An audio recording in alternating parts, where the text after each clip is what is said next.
બંગાળની ફેમસ એવી અને ભાજા મસાલા સાથે બનતી આજે આપણે ઝાલમુરી બનાવી લઈશું। આ ઝાલમુરી એક સ્પેશિયલ મસાલાથી બનીને તૈયાર થઈ જતી હોય છે અને આ મસાલા સાથે તમે જો બનાવી લીધી ને તો ચટપટી ભેળનો ટેસ્ટ પણ ભૂલી જશો, એટલી મસ્ત મજાની બનીને તૈયાર થઈ જશે।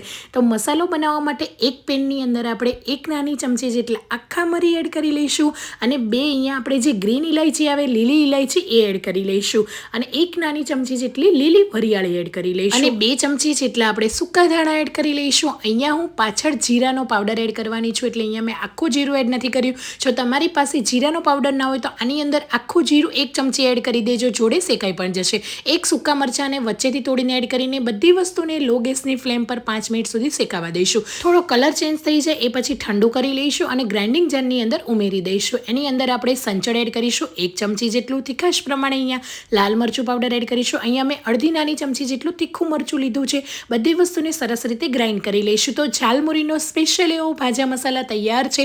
આ ચટપટા મસાલાથી ઝાલમુરીનો ટેસ્ટ એકદમ ડબલ થઈ જશે અને રેગ્યુલર ભેળ કરતાં પણ આ ઝાલમુરીનો ટેસ્ટ એકદમ મસ્ત મજાનો આવશે। તો મસાલાને હવે આપણે સાઈડ પર રાખીશું અને એક તીખી પેસ્ટ બનાવવા માટે અહીંયા મેં 3 તીખા મરચાંને મેં રફલી આ રીતે કટ કરીને ખાંડણીની અંદર ખાંડી લઈશું। આ રીતે ઝાલમુરીની અંદર તીખા મરચાંની પેસ્ટ એડ થતી હોય છે, તો આ રીતે તીખા મરચાં લઈ લેવાના અને ખાંડી લેવાના। અને આ ઝાલમુરી છે ને એ થોડી એવી સ્પાઇસી પણ હોય છે, એટલે થોડા તીખા મરચાં લેવા જેનાથી એનો ટેસ્ટ સરસ આવે।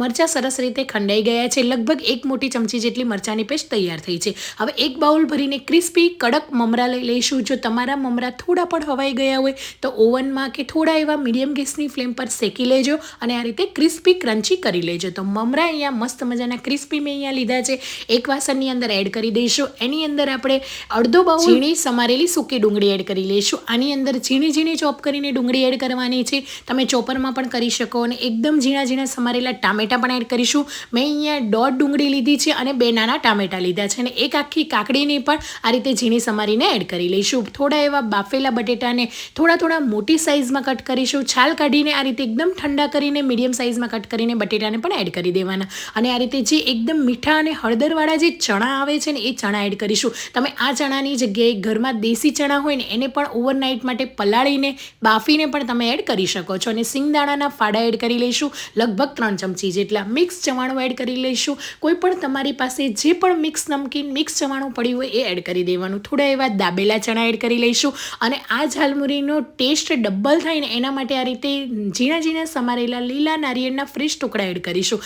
ઝાલમુરીની અંદર ફ્રેશ લીલા નારિયેળનો ટેસ્ટ એકદમ સુપર આવતો હોય છે, એટલે સ્કીપ નહીં કરતા જરૂરથી એડ કરજો અને કોઈ પણ મિક્સ નમકીન ફરીથી આપણે એડ કરી લઈશું અને થોડી એવી ઝીણી સેવ એડ કરીશું, જે નાયલોન સેવ આવે એ એડ કરી લઈશું। તમારી પાસે મોટી હોય તો એ પણ તમે એડ કરી શકો અને ઉપરથી જે આપણે લીલા મરચાંની પેસ્ટ બનાવીને એને પણ આપણે એડ કરીશું। તીખાશ પ્રમાણે તમારે જરૂરથી એડ કરવાની છે, બાળકો કે મોટા જો ઘરમાં તીખું ના ખાતા હોય તો તમારે થોડી ઓછી એડ કરી દેવાની। અને હા, અથાણાનો રસો આની અંદર જે મેઇન મહત્વનો ભાગ ભજવે છે ને, અથાણાનો રસો તમારા ઘરમાં ખાટું જે અથાણું તમે બનાવ્યું હોય ને એનો જે રસો હોય ને એ ઘટ 1 ચમચી જેટલો એડ કરી દેવો, થોડો એવો ચાટ મસાલો અને જીરા પાવડર એડ કરી દેવાનો અને જે આપણે મસાલો બનાવીને તૈયાર કર્યો ને એ ભાજા મસાલા એડ કરી દેવાનો। બધો જ મસાલો આની અંદર એડ કરી દેવાનો છે, કેમ કે આટલી ઝાલમુરીની અંદર આટલો મસાલો તો તમારે જોઈશે જ। ઉપરથી લીલા સમારેલા ધાણા એડ કરીશું અને અડધી ચમચી જેટલું અહીંયા આપણે કાચું સરસોનું તેલ એડ કરી લઈશું।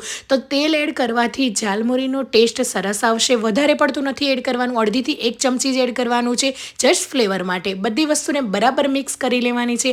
આ રીતે 2 મોટા ચમચાથી મિક્સ કરી શકો કે હાથની મદદથી પણ તમે મસ્ત મજાનું મિક્સ કરી શકો। તો જોતાં જ તમને પણ ખાવાનું મન થઈ જાય ને એવી આપણી ટેસ્ટી ચટપટી બંગાળની ફેમસ એવી ઝાલમુરી તૈયાર છે।